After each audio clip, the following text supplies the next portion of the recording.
Welcome back to the show. I certainly at this time of year think about some of the caregivers that are part of my network of family and friends, and it's an important job, but it is, of course, it can be an extremely stressful job. And here to tell us more about some tips on how we can care for our caregivers, I'm joined by KJ Thomas. She's a social worker and with the Women's Mental Health Program and Family Support Information Group facilitator at the Royal Ottawa Mental Health Centre. Yes. Welcome to the show. Great to have you here, KJ. Nice to be here. Take a breath after all Thank you very much. I appreciate that. We're going to talk about some tips for caregivers over the holidays. And as I said, they often get left out of the conversation, and they play an important role, of course, but they need caring themselves. And let's talk about, the first thing you say is how important communication is. Tell me about that, KJ. Yeah, so the tips that we're going to talk about definitely for caregivers, but these are also universal for anybody. These are great for ourselves as well. One of the things that I like to always start off with is talking about our communication, because the way in which we talk to somebody really can determine what the output of that conversation is going to be like. It can be pretty easy to talk to someone, a little bit more challenging to actively listen to someone and to be present in conversations. Right. So some of the physical things that we can do when we're having conversations with people is maintaining eye contact, keeping our arms open, leaning into conversations, asking questions. I like to talk about radical curiosity sometimes. I like that. Which I'm sure is a big part of your job, right? Yeah. You just want to be curious. And that can be twofold in conversational pieces. One, it puts a lot of the onus on the other person. You don't have to do as much talking and thinking if you're being radically curious. So you're posing questions and you're also gaining a lot of information back from them. So that can be a really helpful piece when you're meeting up with people that maybe you don't always know what to say, or you're not sure how you're going to approach the conversations. Just be curious and let them take that space with their answers.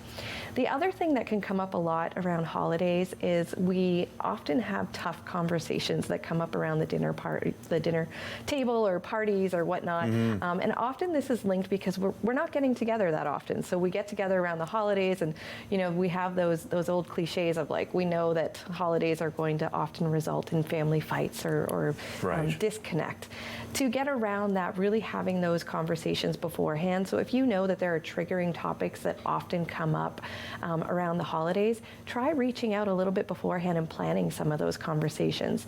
We can use our I versus you reflective statements in there. So, really focusing on myself. So, you know what, I find often when we get together, we start to talk about grandma's will. And for myself, that just makes me feel a little bit of tension. And I really think that conversation is important.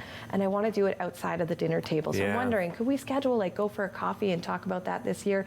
Just trying to gently redirect some of those tough conversations into other places. And you can do the same thing in the moment. If somebody's bringing up something that you're not ready to talk about, just again, reflecting on yourself. I think this is a really important conversation. I'm not sure if I'm fully able to engage in it right now, but maybe we can come back to that in January and go for a coffee. That is the best way that I've ever heard somebody explain it, KJ. Oh, good. No, seriously, because, that there are those difficult conversations. We know there's a family member perhaps coming that triggers different people, and I just love the way you explained it.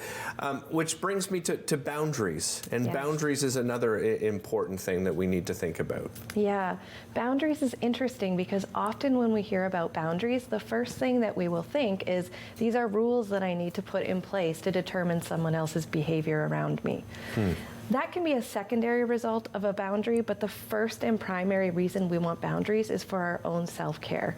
We put the boundaries in place to make sure that things around us are comfortable. And as I said, sometimes that results in someone maybe changing their behavior, but we really want to make sure that we're thinking about what keeps us feeling safe.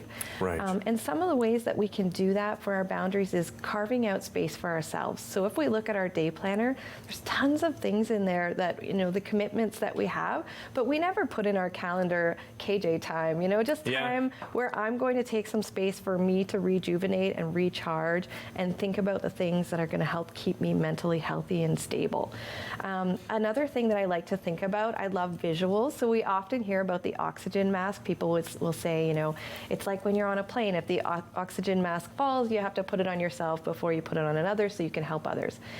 what I like is the visualization of a lighthouse. So I think Okay. of, if I am a lighthouse, it's really important, if I want to help ships in the harbor, it's really important that I make sure that the oil is in my lamp, that I'm tending to the needs of myself so that I can help the others that are in the harbor.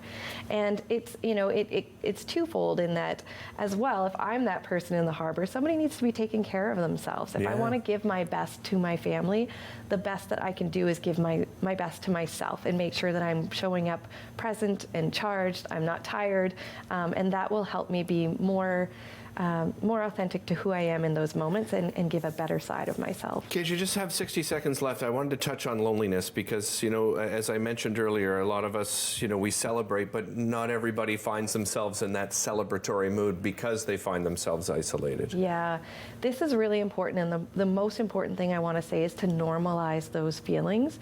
There are a lot of anticipation comes with the holidays, and we have these hallmark ideas, literally, of what we expect them to be, and often that's not the reality of how things go.